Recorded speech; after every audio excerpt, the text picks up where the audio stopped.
Bonjour à toutes et à tous et bienvenue dans le condensé de l'actualité de ce mercredi 10 décembre 2025.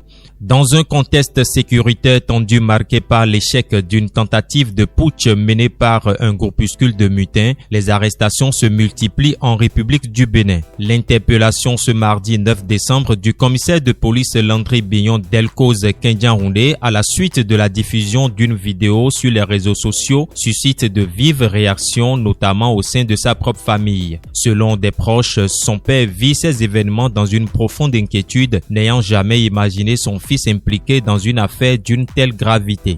Dans la vidéo qui a conduit son interpellation, l'officier accuse ouvertement le président Patrice Talon d'être responsable de l'insécurité dans les parcs W et Pandiari, ainsi qu'une perte de souveraineté sur ces zones protégées. Il reproche également au chef de l'État la privatisation de secteurs stratégiques dont le port de Cotonou et l'industrie cotonnière, ayant jusqu'à dénoncer une confiscation des richesses au profit d'une seule personne. Se disant prêt à mourir debout, le commissaire appelle à une mobilisation massive et digne pour, selon ses mots, reprendre le pays. Nommé sous-lieutenant en 2020, puis affecté récemment au commissariat du marché de Gros à Kassato, le commissaire Kendiaoundé fait désormais face à des poursuites et sera présenté devant la criette pendant que sa famille redoute les suites de cette affaire.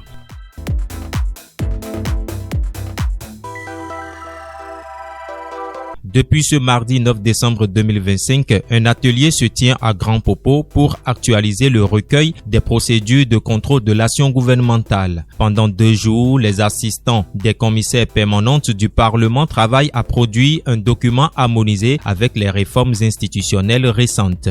Présidé par Mathieu Arwansou, directeur de cabinet du président de l'Assemblée nationale Louis Vlafonou, les travaux visent à offrir aux députés un outil moderne et cohérent, reflétant les transformations intervenues dans le règlement intérieur et l'architecture institutionnelle. Selon Simplice Quenom, directeur de l'unité d'analyse, de contrôle et d'évaluation du budget de l'État, un recueil actualisé est indispensable pour garantir un contrôle efficace et conforme aux normes juridiques en vigueur. La nouvelle version, une fois validée et imprimée, devrait renforcer la lisibilité des procédures et l'efficacité du contrôle parlementaire au service de la transparence et de la performance des institutions.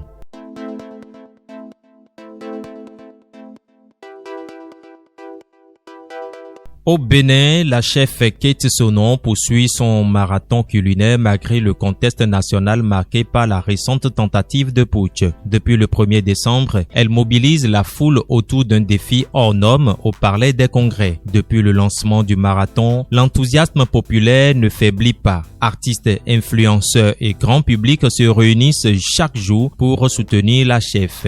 Ce mardi 9 décembre 2025, plus de 25 artistes béninois ont assuré des prestations sur scène, tandis que des influenceurs et passionnés de cuisine ont partagé l'événement en direct sur les réseaux sociaux. L'enthousiasme du public et le soutien autour de l'Amazone en chef se sont fait sentir à travers les animations des spectateurs, les concerts et la présence de personnalités influentes. Le public béninois n'a pas boudé son plaisir. L'ambiance a été électrisante, rappelant l'engouement suscité quelques jours plus tôt par l'initiative Sans marmite en 24 heures, organisée par Eden Food, qui avait déjà démontré la capacité du pays à soutenir des défis culinaires ambitieux.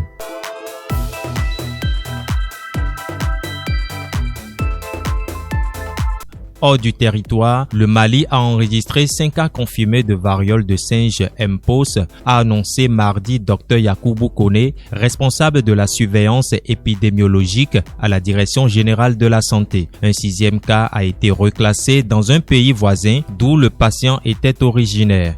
Les équipes sanitaires suivent actuellement tous les contacts identifiés afin de limiter la propagation. Mpox est une infection virale hautement contagieuse provoquant fièvre, maux de tête, douleurs musculaires et lésions cutanées. La transmission peut se faire par contact direct avec un malade ou un animal infecté, par objet contaminé ou par grosse gouttelette respiratoire. Le docteur Kone appelle à isoler rapidement tout cas suspect et rappelle les mesures de prévention, lavage régulier des mains, éviter les contacts avec des personnes symptomatiques et maintenir un bon assainissement du cadre de vie.